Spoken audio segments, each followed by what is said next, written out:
کلیم کی نظروں کا بھٹکنا اور پھیڑکنا وہ دیکھ چکی تھی، مگر انہیں کوئی پرواہ نہیں تھی۔ ابھی کل ہی تو کلب میٹنگ میں انہیں پتا چلا تھا مسز بہلول کو بھانجے ڈاکٹر خاور کی وائف ڈاکٹر شرمین کی بہن پسند آ گئی ہے، سو اب انہیں زرین کی آمد سے کوئی خطرہ نہیں تھا۔ 100 بار آئے۔ یہ ہاتھ میں کیا لا رہی ہیں بی پڑوسن؟ نعیم صاحب نے شوخی سے زرین سے پوچھا۔ میری افطاری تایا ابا۔ وہ جس لگا کر ان تک پہنچی۔ یہ دیکھیے ذرا۔ اس نے پلیٹ کا ڈھکن اٹھایا۔ ایک سرخ سیب، ایک گچھا انگور، بغیر دہی والی سفید چنے کی چاٹ، ایک کھجور، پھیکا بنا ملائی کا ٹھنڈا دودھ۔ ان میں ہے کوئی افطار کی چیز؟ اس میں کیا نہیں ہے؟ نعیم صاحب نے ناسمجھی سے اسے دیکھا۔ تایا جی، پکوڑے، سموسے، جلیبی، چکن رول، دودھ، روح افزا، کوئی کیچپ، چٹنی۔ اس کا انداز رو دینے کا سا تھا۔ تمہاری ماں کہاں ہے؟ اس نے تمہیں آتے نہیں دیکھا؟ نفسیہ بیگم کا موڈ خوشگواریت کی حد پر تھا۔ دیکھا تھا، دیکھا کیوں نہیں؟ بیٹھی ہیں وہ، ایک گلاس پھیکا دودھ، ابلے ہوئے چنے اور لال لوبیا مکس، 2 کھجور۔ انہیں اپنا آدھا وزن کم کرنا ہے۔ مجھے کوئی ایسی آفت نہیں، میں نے کوئی کیٹ واک کرنی ہے۔ مجھے تو سیخ سلائی ہونا ویسے ہی پسند نہیں۔ اس نے تایا اور زعیم کے برابر جگہ بنائی۔ یہ دودھ تم پی لینا۔ اس نے زعیم کی جانب گلاس بڑھایا۔ یہ چنے اس چاٹ میں مکس کر دوں تائی جی؟ وہ نفسیہ بیگم کے تمام اقدامات سے واقف تھی۔ یہ سیب تم لے لو۔ اس نے ادیبہ کی جانب ہاتھ بڑھایا۔ اور یہ انگور؟ اب کلیم کا نمبر تھا۔ نہیں، تم رہنے دو، یہ انگور کھٹے ہیں، اس نے اونچی آواز میں کہا، اور دوسرا بہت دھیرے سے۔ تم لے لو ارشیا، تمہیں انگور پسند ہے نا؟ زرین نے کیا کہا تھا؟ اس نے اپنی نگاہیں زرین کے چہرے پر ٹکائیں۔ اسی پل اذان شروع ہو گئی۔ نماز سے واپسی پر جب کلیم کی نگاہ زرین پر گئی تو پلٹنا بھول گئی۔ نفسیہ بیگم کے اس دن لائے گلابی سنہری کام سے بوجھل دوپٹے کو ارشیا نے اس طرح بیڈ پر ہوا میں اچھال کر اوڑھایا تھا کہ جب وہ بیڈ پر گرا تو ایک کونے سے زرین کے شانے پر ٹک گیا۔ اللہ زرین! ارشیا بے خود سی ہو گئی۔ دوپٹے کا کنارہ میرون تھا جس پر سفید مائل سنہرا کام تھا۔ ارشیا نے کنارہ پکڑ کر گھونگھٹ کی طرح زرین کے چہرے پر ڈال دیا۔ تم پر کتنا سجا ہے! اللہ زرین، تم کتنی پیاری لگتی ہو! اور نفسیہ بیگم کی نظر پڑ ہی گئی تھی۔ وہ مبہوت رہ گئیں۔ ان کی نگاہوں میں نہ جانے کیوں سائمہ کا چہرہ گھوم سا گیا۔ خوبصورت دوپٹے کے بھوجل حالے میں دمکتے چاند نے رد عمل کی قوت کو جیسے پل بھر کے لیے سلب کر لیا تھا۔ زرین نے خود ہی دوپٹہ سر سے اتار کر بیڈ پر رکھ دیا۔ اسی دم چونکتے کلیم پر نفسیہ بیگم کی نگاہ پڑی۔ وہ عورت ہو کر اور سب سے بڑھ کر مخالف ہو کر ایسے اثر میں آئی تھی تو ان کی تنبیہی ہنکار سے پہلے کلیم کا ضبط نہ رہا۔ اس نے یکدم قدم موڑے اور کمرے سے نکلتا چلا گیا۔ انہوں نے ایک لمبی طویل سانس لی۔ سنبھل جائے گا خود ہی۔ آخری عشرے میں زرین نے چھٹیاں کر لیں۔ کلیم کو بہت دنوں سے دکھائی بھی نہیں دی۔ ادھر نفسیہ بیگم کی تیاریاں عروج پر تھیں۔ انہیں اب کوئی فکر نہیں تھی۔ اس نے نفسیہ بیگم کا بے فکر چہرہ دیکھا تھا تو ایک جگمگاہٹ نسرین بیگم کے چہرے پر بھی تھی، لیکن زرین نے انکار کر دیا تھا، صاف برملا فیصلہ کن۔ میں مصنوعی زندگی نہیں گزار سکتی، اس نے اپنے ڈیڈ سے کہا تھا۔ جب ممی نے آپ ہی کو اپنی مرضی کرنے دی تو مجھ پر کوئی رائے کیوں مسلط کی جا رہی ہے؟ شرمین کی پسند بے عیب تھی بیٹا، فہیم صاحب نے نرمی سے کہا۔ تو کلیم کا نام کون سا تھانے میں لگا ہے؟ اس نے منہ پھاڑ کے کہہ دیا۔ بے عیبی سے مراد وہ سب کی چاہ سے بیاہ کر گئی، جبکہ بھابھی بیگم اس رشتے کو سخت ناپسند کرتی ہیں، اور اتنا چاہا ہونا اتنا تکلیف وہ دے نہیں ہوتا جتنا حد تک آمیز ہو جانا ہوتا ہے۔ ٹھیک ہے ڈیڈ، لیکن مجھے ابھی ان جھمیلوں میں نہیں پڑنا۔ مجھے ابھی پڑھنا ہے اور بہت آگے جانا ہے، اور راستے میں اس قسم کے رشتے کی گنجائش بہرحال نہیں ہے۔ آپ ممی کو خود سمجھا لیں۔ زرین کے انکار کو نسرین بیگم بڑے دنوں سے مکھی کی طرح اڑا رہی تھی، لیکن جب مجازی خدا نے 2 ٹوک الفاظ میں کہہ دیا اسے ابھی پڑھنے دیں، شادی بیاہ بعد میں دیکھا جائے گا۔ نسرین بیگم نے جب لہجے کی قطعیت کو جانچا تو وہ چونکی۔ ان کا انکار زرین کے انکار سے زیادہ خطرناک تھا۔ ادھر آئے زلزلے کے جھٹکے برابر والے گھر کی دیواروں میں بھی دراریں ڈال گئے۔ کلیم کی مردانگی پر چوٹ لگی۔ زرین کی بے فکری میں طمانینت نظر آتی تھی۔ اسے خود پر افسوس ہوا کہ وہ اسے پہچاننے میں غلطی کر گیا۔ یوں ہی خوامخواہ کے مذاق اور بحث میں دونوں نے دعوے کیے تھے، میں اپنی ممی کو سنبھال لوں گی، تم اپنا معاملہ دیکھو۔ او یار میں بھی کر لوں گا، تم وقت آنے تو دو۔ زرین کی سرکشی کلیم کی آنکھوں سے جھلکنے لگی تو نفسیہ بیگم کو ایک بار خطرہ سر پر منڈلاتا ہوا لگا۔ ان پر ادراک ہوا کہ کلیم کی فرما برداری اور انہیں ملنے والی بے فکری دراصل زرین کے ہاتھ میں تھی۔ جب جی چاہا ڈھیل دے دی، جب جی چاہا تنابیں کھینچ لیں۔ یہ احساس اس قدر اذیت ناک تھا کہ جسم میں زہر بن کر دوڑنے لگا۔ یعنی زرین نے انہیں گراؤنڈ فراہم کیا کہ وہ اپنی مرضی کے اسٹروک لگائیں، اور جب وہ کھلے ہاتھ سے کھیلنے لگیں تو جیسے ہاتھ جکڑ لے۔ تو کیا اصل صاحب اختیار زرین تھی؟ زرین نے انہیں اپنی انگلیوں پر نچایا اور وہ خوش ہوتی رہیں۔ بیٹا پر بھی مار نہیں سکتا۔ بہت مشکل تھا زرین جیسی لڑکی کے ہوتے ہوئے سائمہ یا کسی بھی اور کو دل میں جگہ دینا۔ انہوں نے سوچا تھا وہ ماں کے درجے کا فائدہ اٹھائیں گی اور کلیم کے پر قینچ کر دیں گی، مگر اب انہیں لگا زرین نے انہیں ان کی حد بتائی تھی۔ زرین کی جانب سے آسرا ہوا تو کلیم کی آنکھوں میں بھی سرکشی آ گئی۔ میں ساری دنیا کو بتا چکی ہوں، کتنی سبکی ہوگی میری۔ شرمین کا بھی سسرالی معاملہ ہے۔ نسرین نے ایک موقع دیکھ کر دوبارہ بات نکالی۔ تو اس میں بھی غلطی آپ کی ہے۔ رشتے طے ہو جانے کے بعد مٹھائیاں تقسیم کی جاتی ہیں، پہلے سے بھنگڑے نہیں ڈالے جاتے۔ ایک لبرل پیرنٹس ہونے اور مذہبی نقطۂ نظر سے بھی لڑکی کی منشا سب سے اہم ہے۔ رہی شرمین تو وہ ٹپیکل سسرال میں نہیں رہتی، بیزاد سے اچھا اور کون ہوگا۔ نسرین نے دہائی دی، وہ جو میری بیٹی کے دل کو اچھا لگے گا۔ اور میاں کے سامنے تو بات ختم ہو گئی تھی، مگر زرین کو دیکھ دیکھ کر ان کے اندر غصے کی ایسی لہریں اٹھتی تھی کہ بس انہوں نے باقاعدہ اس کا بائیکاٹ کر دیا، دیکھنا چھوڑ دیا، مخاطب کرنا چھوڑ دیا، بلکہ مخاطب کیے جانے پر جواب دینا بھی۔ زرین نے مشکل کام کر لیا تھا، اب رہ گیا ماں کو منانا۔ افطاری سے کچھ دیر پہلے وہ منہ پھلا کر بیٹھی تھیں۔ زرین کے دل کو کچھ ہوا، چلو آج ممی کو منانے کا کام بھی کر لیا جائے۔ اس نے پیچھے سے آ کر ان کے گلے میں باہیں ڈال دیں۔ وہ بہت بری طرح چونکی تھی۔ زرین نے پہلے ایک گال چوما، پھر دوسرا، اب گھوم کر آگے آ گئی۔ وہ خود کو چھڑانے لگیں۔ زرین کی گرفت سخت ہوئی۔ نسرین بری طرح جکڑی ہوئی تھی، روزے کی نقاہت اور کچھ اود کر آنا غصہ۔ پتہ نہیں کیسے ان کا ہاتھ اٹھا اور زرین کے گال پر نشان چھوڑتا چلا گیا۔ زرین شددو رہ گئی۔ وہ گال پر ہاتھ رکھے بے یقینی سے پیچھے ہٹتی چلی گئی۔ نسرین بھی بے ساختہ چونکی، اپنے ہاتھ کو دیکھا۔ انہوں نے تو کبھی بھی، بچپن میں بھی، اس سے پہلے کہ وہ کچھ کہتی یا کرتی، زرین تیزی سے بھاگتی باہر نکل گئی۔ اس نے باہر نکل کر دھیرے سے اپنا ہاتھ گال سے ہٹایا۔ شدید ترین بے یقینی۔ اسے لگا اس کی آنکھیں لبریز ہو رہی تھیں۔ اسے ایک دم سناٹے اور خاموشی کا احساس ہوا۔ روزہ کھلنے میں بس چند منٹ ہی باقی تھے۔ اسے اندر واپس جانے میں ڈر سا لگا اور شرمندگی سی۔ اس نے لمبے سانس لیے، چہرہ تھپتھپایا، دوپٹے کو اپنے گرد لپیٹا۔ میں افطاری کرنے آئی ہوں تائی جی۔ کھلے دروازے سے صرف اس کا چہرہ دکھائی دیا۔ سنہری آنکھوں میں کچھ سرخی سی تھی اور چہرے پر بشاشت جو اس نے قصدن اور جبرن پیدا کی تھی۔ سفید دوپٹے کے حالے میں اس کا چہرہ لش لش کر رہا تھا، اور خاص طور پر آنکھیں۔ نفسیہ بیگم نے ایک سرسری نگاہ میں دروازے میں روشنیاں پھیلتی دیکھی تھیں، اور دوسری نگاہ کلیم کے چہرے پر روشنیوں کا عکس چراغا بن کر جھلک رہا تھا۔ آنکھوں میں چھائی اتنے دن کی ایک مایوس ناکام کیفیت کی جگہ نیا رنگ تھا، محبت اور اعتماد۔ زرین اگلے قدم میں دسترخوان کے عین سامنے بیٹھ چکی تھی۔ سب دعا کے لیے ہاتھ اٹھائے ہوئے تھے۔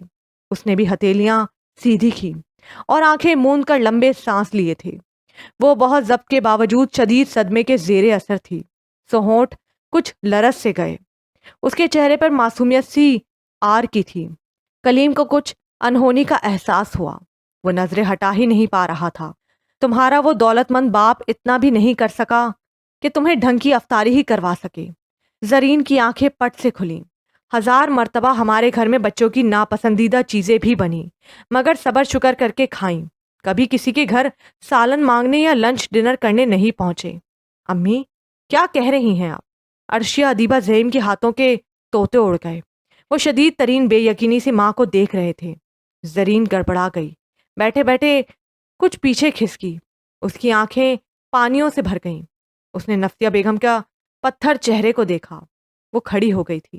ممی نے مجھے تھپڑ مارا، ادھر، یہاں۔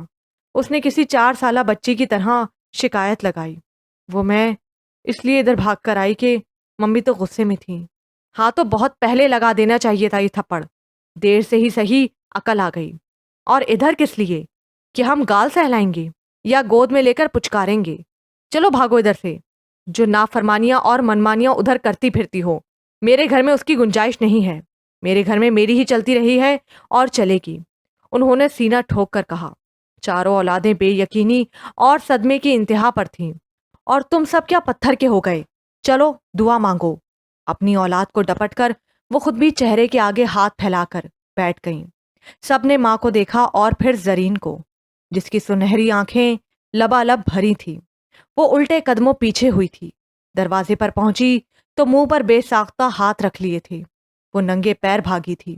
کلیم شددو رہ گیا تھا اور سب بھی. روزہ کھولنا تو دور کی بات، منہ تک نہیں کھل رہا تھا کہ اس میں کھجور ہی رکھ لی جاتی. تبصرے تجزیے سے قطع نظر اس وقت سب کی قوت گویائی سلب ہو گئی تھی. کسی اور نے بھی اس منظر کو بہت حیرت، بے یقینی اور شدید دکھ سے دیکھا تھا. سارے گھر پر ایک موت کا سا سکوت تھا.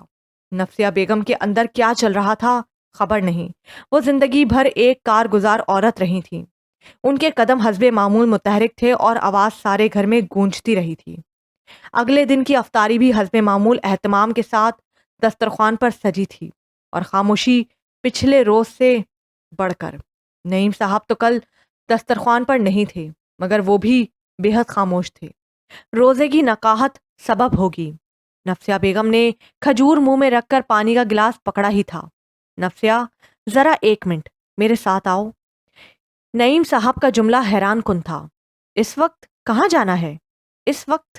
نفسیہ بیگم نے ازحد حیرت سے دوبارہ سننا چاہا. ہاں ابھی اور اسی وقت.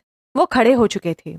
نفسیہ کے لیے ان کے لہجے کا ٹھہراؤ اور قطعیت حیران کن تھی. وہ کسی معمول کی طرح پیچھے لپکی تھیں. وہ انہیں لیے ڈرائنگ روم کے اندر چلے گئے. کھڑکی کا پٹ ہلکا سا کھلا تھا اور ہوا سے پردہ ہل رہا تھا. ذرا یہاں سے جھانکو، اپنے قریب بلا کر کہا. نفسیہ کسی قدر تیزی اور سہم کے ساتھ کھڑکی تک آئیں. باہر ہرا بھرا لان تھا.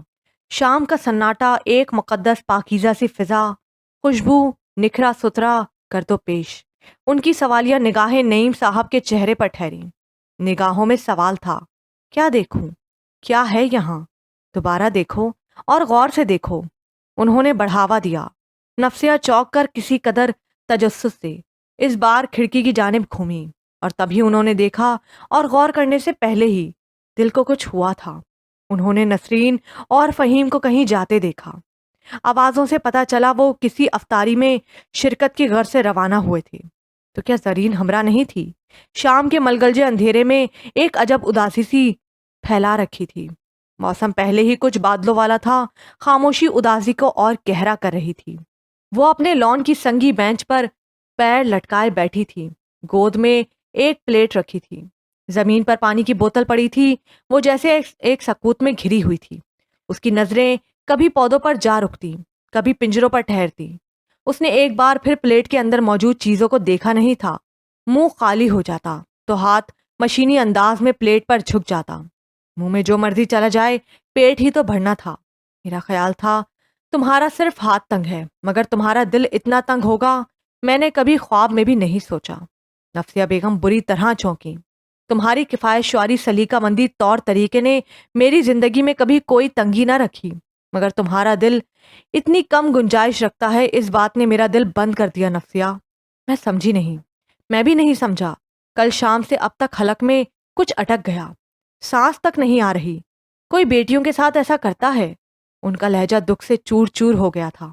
تو کیا کل شام نعیم نے سب سن لیا تھا؟ نفسیہ بیگم کی ہتھیلیوں سے پسینہ چھوٹا. میں نے اسے خدا نخواستہ افطاری یا کھانے پینے سے نہیں ٹوکا تھا. وہ صرف افطاری کرنے تھوڑی آئی تھی. اس نے بہزاد کے لیے منع کر دیا. کلیم کی آنکھوں میں نے بغاوت دیکھی تھی اور میرا دکھ اور چڑھ گیا. تم جانتے ہو کہ وہ صرف افطاری کرنے نہیں آئی تھی. نعیم صاحب نے جتا دیا. اسی پل دروازہ کھلا. کلیم اندر آیا.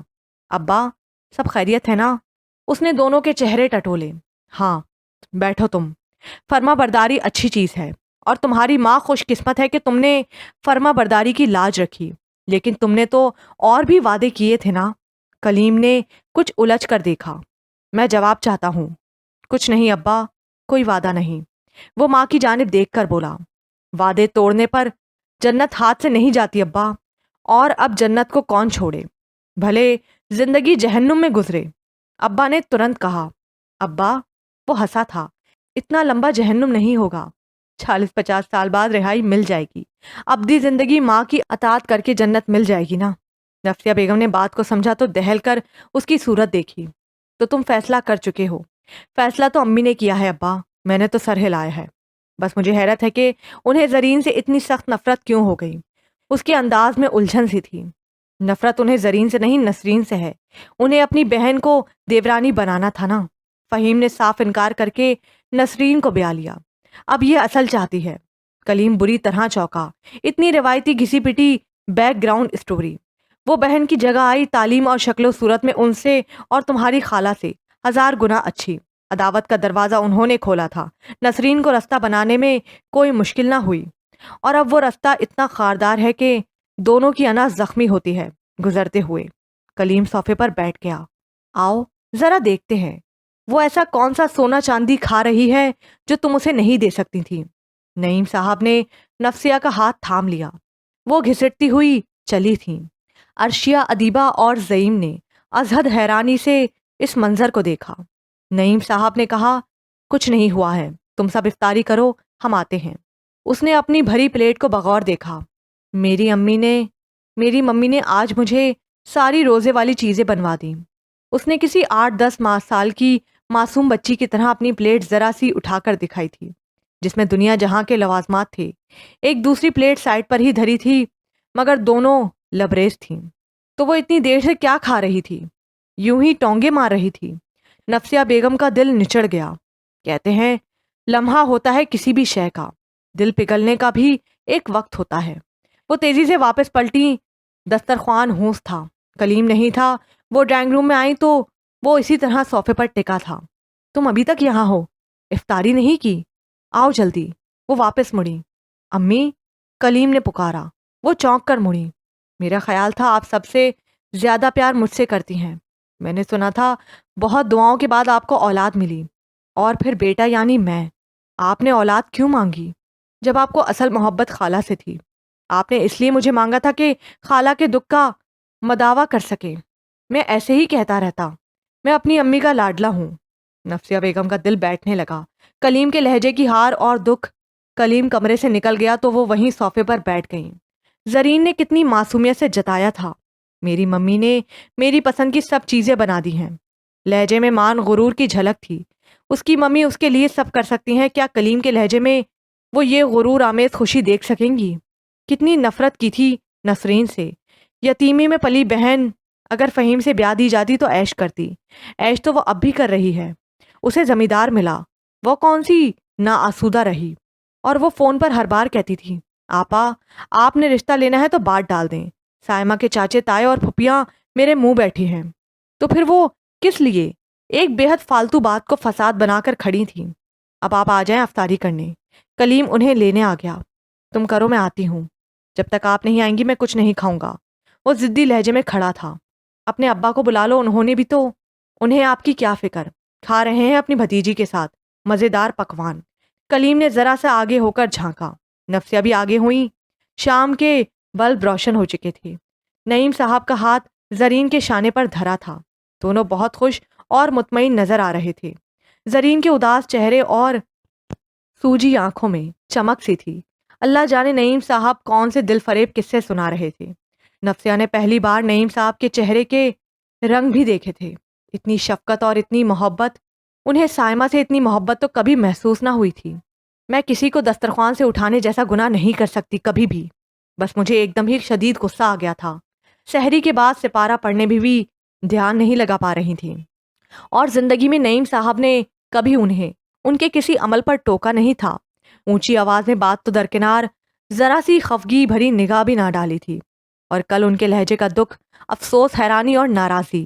انہوں نے افطاری زرین کے ساتھ کھائی اور وہیں سے مسجد نماز کے لیے گئے، اور پھر تراویح کے بعد ہی لوٹے، اور کسی سے بھی بات کیے بغیر سو گئے۔ سحری میں بھی ان کی چپ نے سب کی بولتی بند رکھی۔ قرآن جزدان میں لپیٹتی